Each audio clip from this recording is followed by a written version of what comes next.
മഹത്വമുള്ള നാമത്തിന് സ്തോത്രം. യേശുവിന്റെ മഹിമയുള്ള നാമത്തിന് സ്തോത്രം. എല്ലാവരും സ്തോത്രം പറഞ്ഞില്ല, പറഞ്ഞില്ല.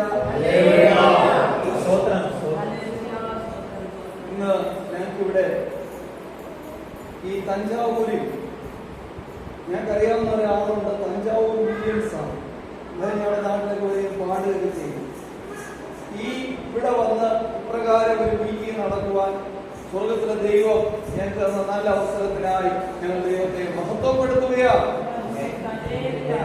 കൂടി ദൈവനോ നാമത്തെ മഹിമപ്പെടുത്തുന്നതിനായി ദൈവനെ സ്തോത്രിക്കുക.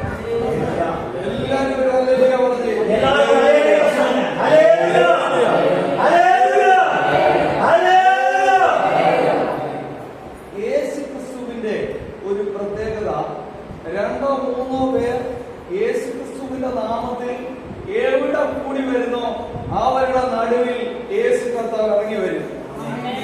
எந்த இடத்துல இயேசு கிறிஸ்துவோட விசேஷம் என்னன்னா, எந்த இடத்துல ஒருவர் இல்ல 2 பேர் ஒருமனப்பட்டு இயேசுவின் நாமத்துல கூடி வருகிறாரோ அவங்க மத்தியில நான் இருப்பேன்னு வாக்கு கொடுத்த தகவல்.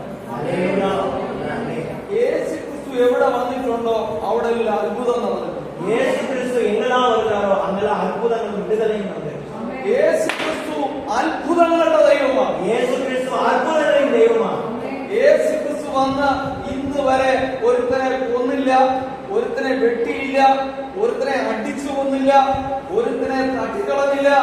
യേശു കർത്താവ് എവിടെല്ലാം വന്നിട്ടുണ്ടോ അവിടെല്ലാം വിടുതലും രക്ഷയും സൗഖ്യവും അത്ഭുതങ്ങളും അന്നും ഇന്നും നടന്നുകൊണ്ടിരിക്കുകയാണ്.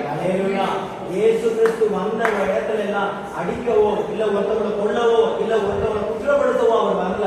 இயேசு கிறிஸ்து சென்ற இடமெல்லாம் அற்புதங்களும் விடுதலைகளும், சுகவீனமாய் இருக்கிறவங்க எல்லாம் சுகம் அடைந்தவர்களும், சப்பானியா இருந்தவர்கள் எழுந்து நடந்தவர்களுமாய் அநேக அற்புதங்கள் நடந்து கொண்டு அப்பையும் நடந்து கொண்டு இன்னி வரைக்கும் நடந்து கொண்டே இருக்கிறது. ஹல்லேலூயா.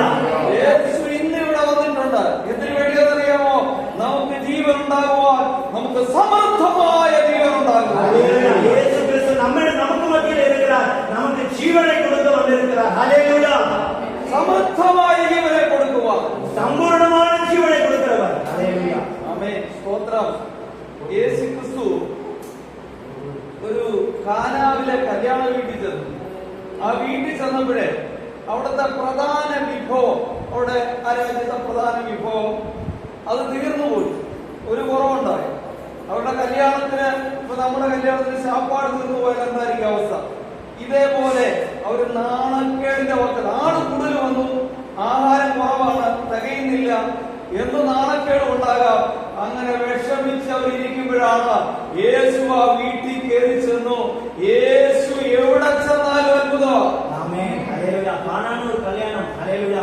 ஆமென். வேதத்துல நம்ம படிக்கிறோம். ஆமென். ஒரு கல்யாணத்துக்கு இயேசு போயிருக்கிறார். அங்க வந்து சாப்பாட்டுல அதிக நபர் வந்ததனால அந்த இடத்துல சாப்பாடுக்கு குறைச்சல் உண்டாகுது.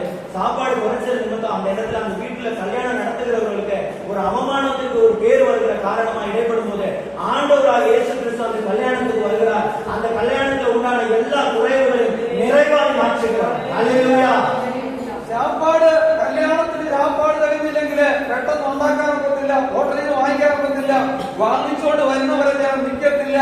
ആകെ കൂടെ വലിയൊരു പ്രതിസന്ധി നിൽക്കുമ്പോൾ ഇതാ യേശു ആ പ്രതിസന്ധിയുടെ നടുവിൽ ഇറങ്ങി വന്നു.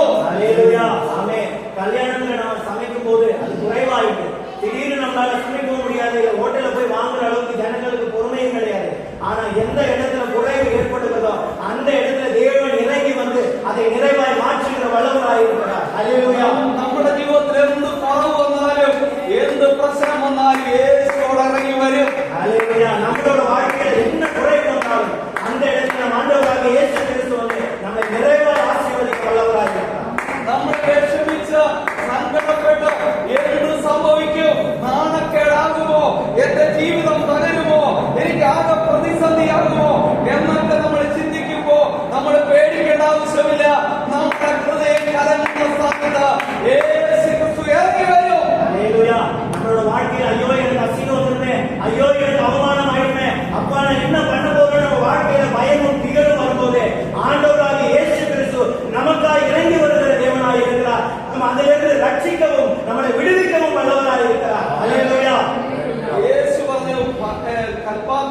കോരി നിറയ്ക്കപ്പെട്ടു, വെള്ളം കോരി നിറയ്ക്കപ്പെട്ടു. அல்லேலூயா. ஆமென். அந்த கல்யாணத்துல பழரசம் குறைஞ்சு போகுது. அப்ப அவர் சொல்றாரு, இங்க இருக்கக்கூடிய ஜாடிகள்ல நீங்க தண்ணியை நிரப்புங்கன்னு சொல்றாரு. യേശു ആ പച്ചവെള്ളത്തെ വീഞ്ഞാക്കി മാറ്റി. அல்லேலூயா. அந்த தண்ணியை அவர் பழரசமாய் மாற்றினார். அல்லேலூயா. അതിനെ കുറിച്ച് പറഞ്ഞിരിക്കുന്നത് ഇങ്ങനെ മേൽത്തരമായ വീഞ്ഞ്, ശ്രേഷ്ഠമായ വീഞ്ഞ്.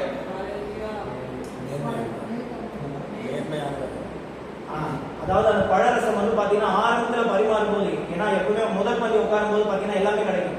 ரெண்டாவது பந்தி பாத்தீங்கன்னா ஏதாவது ஒரு ஐட்டம் குறையும். மூணாவது பந்தி பார்க்கும்போது ஒரு சில ஐட்டம் முக்கியமாவே குறைஞ்சிடும். அல்லேலூயா. ஆனா அந்த இடத்துல கச்சாடியில இருந்த பழரசம் குறையும் போது அவர் அற்புதம் செய்வது எப்படியானால், முதல் பந்தியில எந்த அளவுக்கு ருசியும் பதார்த்தமான ஒரு ருசி இருந்ததோ அதே போல அந்த ஜாடியில உள்ள எல்லா ரசங்களும் மாற்றப்பட்டது. அல்லேலூயா. ഒരിക്കൽ യേശു ഒരു വീട്ടിൽ ചെന്നു. ആ വീട്ടിൽ ചെന്നപ്പോൾ ആ വീടിന്റെ അവസ്ഥ ഭയങ്കര സങ്കടകരമായിരുന്നു. യേശു കർത്താവ് ആ വീട്ടിൽ ചെന്നപ്പോൾ ആ വീട്ടിൽ ഒരു മരണം നടന്നു. 4 ദിവസമായി നാട്യം വെച്ചു. കല്ലറയിൽ അടക്കപ്പെട്ടു. ലാസർ അവിടെ ചെന്നിട്ട് അറിയാമോ, ആ കല്ലറയിൽ അടക്കപ്പെട്ടവനെ പുറത്തു കൊണ്ടുവന്നു. ஒரு வீட்டுல லாசர்ன்ற ஒரு மனிதர் இருந்தாரு, இயேசுவோட நண்பர். அல்லேலூயா. அவர் இறந்து 4 நாள் அவர் அடக்கம் பண்ணப்பட்டார். அல்லேலூயா. அந்த இயேசு அந்த கல்லறைக்கு முன்பாக போய் லாசருவே எழுந்து வெளியில வாங்க என்று சொன்னார். அந்த வார்த்தையை கேட்டு லாசர் உயிரோடு எழுந்து வந்தார். அல்லேலூயா. നമുക്ക് പ്രയാസങ്ങളാണെങ്കിൽ യേശു അത്ഭുതം ചെയ്യും. മരണമാണെങ്കിൽ പേടിക്കേണ്ട, യേശു ജീവൻ നൽകും. அல்லேலூயா. ஆமென். நம்மளோட வாஞ்சை நம்ம ஆண்டவராகிய இயேசு கிறிஸ்து மேல இருக்குமானால் நிச்சயமா ஒரு அற்புதத்தையும் அடையாளத்தையும் செய்யக்கூடியவராக இருக்கிறார். நம்ம வீட்டுல மரணம் நடந்தாலும் அந்த மரணித்தவர்களை ஜீவனோடு எழுப்ப வல்லமை உள்ளவராக இருக்கிறார். യേശു കർത്താവ് ഇങ്ങനെ ശിഷ്യന്മാര് കടലിലൂടെ പോകുമ്പോൾ, പടകിൽ പോകുമ്പോൾ കൊടുങ്കാറ്റടിച്ചു, പടക് മുങ്ങുമെന്നുള്ള അവസ്ഥയായി. യേശു കർത്താവിനോട് പറഞ്ഞ് കാറ്റേ അടങ്ങ്, കടലേ ശാന്തമാക. വലിയ ശാന്തതയുണ്ടായി. அல்லேலூயா. ஆமென். நம்ம படகுல பிரயாணம் பண்ணும்போது கடல் அலைகளினாலும் பெரிய காற்றினாலும் படகு கவுந்து போற நிலைமையில ஒரு சூழ்நிலை வந்தது. அந்த நேரத்துல இயேசு சொன்னார், காற்றை தன்னோட வார்த்தையினால் அதட்டினார். அல்லேலூயா. அந்த காற்று நின்று போயிடுச்சு. அந்த அலைகள் எல்லாம் சமாதானமா இருந்தது. அல்லேலூயா. നമ്മുടെ ജീവിതത്തിലെ കാറ്റടിക്കാറുണ്ട്. നമ്മളോട് കാറ്റേ അടങ്ങ്. ஆனால் இந்த எல்லா நெருக்கத்துக்கு மத்தியில இருந்தும் ஆண்டவராகிய இயேசு சொல்றார், நம்மை நெருக்கத்துல இருந்து விடுவிக்க அவர் வல்லவராய். വലിയ ശാന്തത ഉണ്ടാകും. ஆமென். பெரிய விடுதலை உண்டாகும். വലിയ അത്ഭുതം നടക്കും. பெரிய அற்புதங்கள் நடக்கும். യേശു എവിടുണ്ടോ അത്ഭുതമാണ്. இயேசு எந்த இடத்துல இருக்கிறாரோ அற்புதங்கள் உண்டு. യേശു നമ്മുടെ ജീവിതത്തിലുണ്ടോ, നമ്മുടെ ജീവിതം അത്ഭുതമായി இயேசு நம்மளோட வாழ்க்கையில இருப்பானா நம்மளோட வாழ்க்கையும் அற்புதமா இருக்கும். യേശു നമ്മുടെ നാവിലുണ്ടോ, നമ്മുടെ നാവ് അനുഗ്രഹിക്കപ്പെട്ട നാവാണ്. நம்மளோட நாவுல இயேசு கிறிஸ்துவினோட வார்த்தை இருக்குமானால், நம்மளோட வார்த்தையை அவரை துதிப்போமானால் நம்மளோட வாழ்க்கையில பெரிய அற்புதங்களும் அடையாளங்களும் நடக்கும். നമ്മുടെ ജീവിതത്തില് നമ്മുടെ ജീവിതം യേശുവിന് വേണ്ടി കൊടുക്കുക.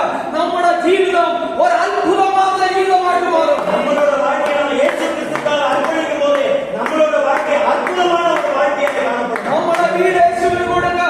നമ്മുടെ വീട് ദേശത്തിലെ അത്ഭുതം പറഞ്ഞ വീടായിട്ട് മാറും. இந்த வீட்டை நம்ம கர்த்தருக்கு அர்ப்பணிப்போமானால் இந்த தேசத்திலே ஒரு பெரிய வீடாக, ஆசீர்வதிக்கப்பட்ட வீடாக மாறும். യേശു കർത്താവിനോട് വന്നാലും ഒരു അത്ഭുതമാണ്.